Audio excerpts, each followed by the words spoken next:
Dear students, today we will discuss join operations in databases.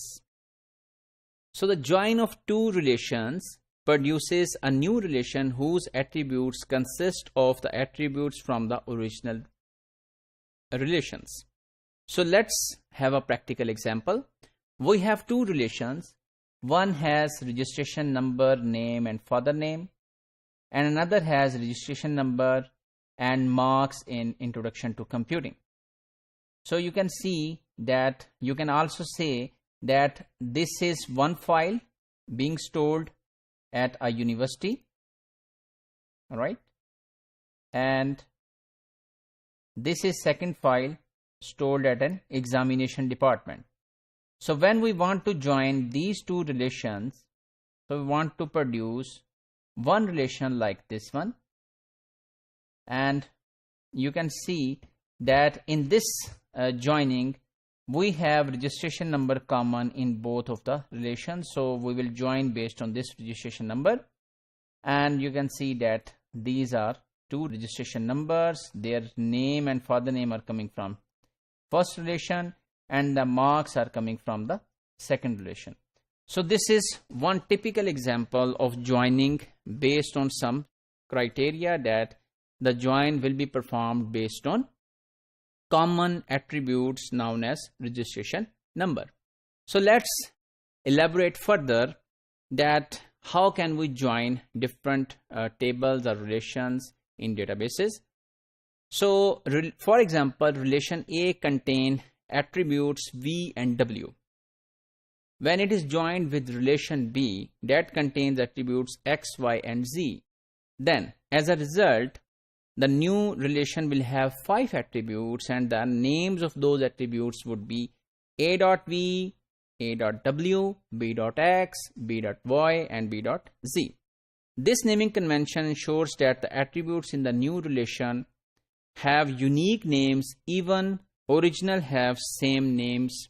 So for example, if both relation have V, so in the resultant there would be a confusion that this V is representing to which relation, either the first one or the second one. So we will add the relation name before it, like A.V or B.V. So what will happen with the tuples?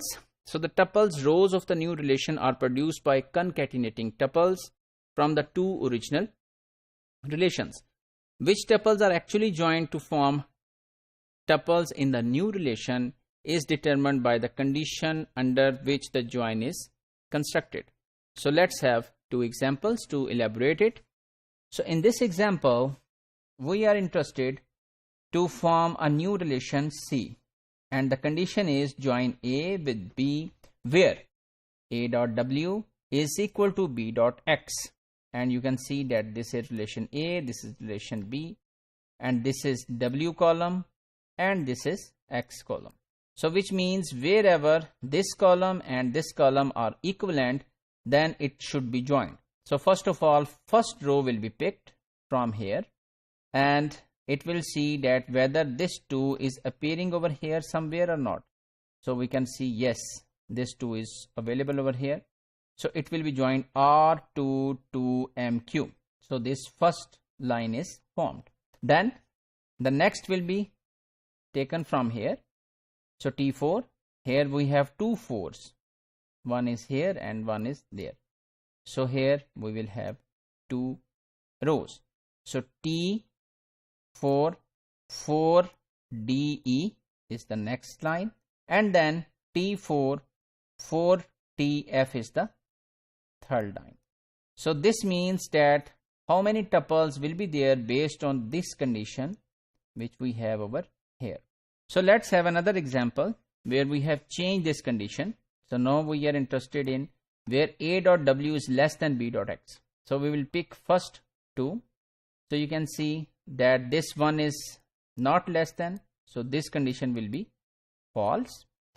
So this 4 is okay. So 4D will become first line. Then 2 is not less. 2 5 is okay. So this will become second line. Then this 4 will be picked. So 4 is not less than 1, 4 is not less than 4, 4 is not less than 2, 4 is less than 5. This is perfect. So this would be the third line. And then the next line will be picked, that is P6. So this 6 is not less than 1, is not less than 4, is not less than 2, is not less than 5. So there will be no tuple coming over here. So you have seen that this number of tuples is based on the conditions which we are imposing over here.